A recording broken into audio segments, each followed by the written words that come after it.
I'm Dr. Anamika Joshi. I'm an oculoplasty specialist, which means I'm an eye plastic surgeon. So today we'll be talking about droopy eyelid, which is also known as ptosis in medical terms. So what are the causes of droopy eyelid? What is the treatment? That is what we'll be discussing today. Droopy eyelid is one of the most common things that I see in my clinic, and it is not very rare and is very common in fact. The causes of droopy eyelid could be: first, the muscle that lifts your eyelid up. That muscle could be weak since birth. If that happens, a patient will have droopy eyelid since birth, which is known as congenital ptosis. The second reason could be that initially since birth everything was good, but later in life you may develop some droopiness because the muscle slips from its position. If that happens, we call it aponeurotic ptosis, and the eye appears droopy just because of shift of the muscle from its position.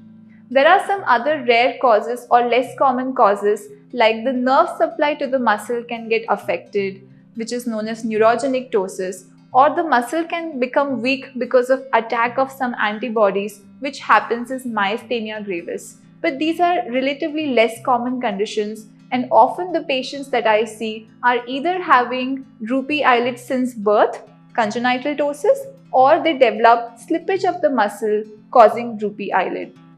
Now, what are the treatment options? Usually medications do not relieve this problem, and surgery is the treatment of choice.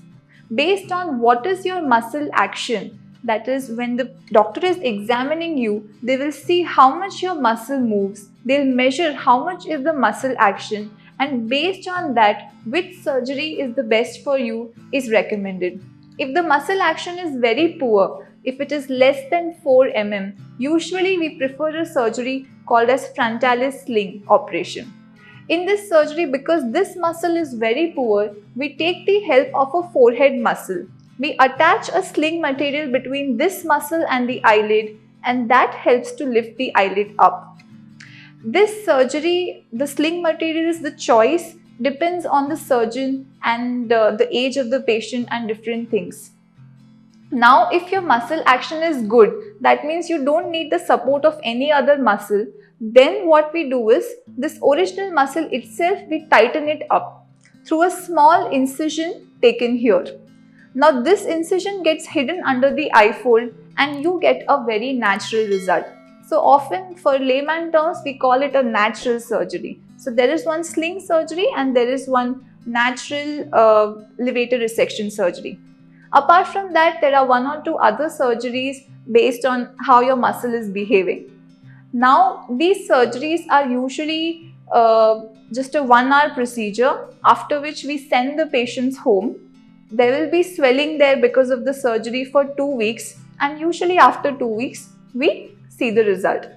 Sometimes because we are doing it under anesthesia or under local anesthesia, it is an estimate based surgery and we may have to do small readjustments after the surgery is done.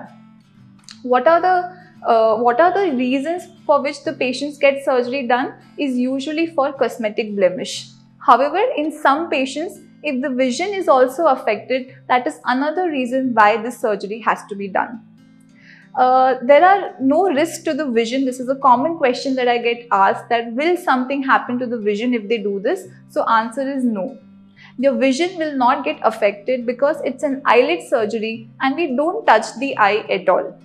Apart from that, there are no other practical risks to any other part of your face. Only thing, as I explained, there can be chances of undercorrection and overcorrection, which can again be easily readjusted by the doctor.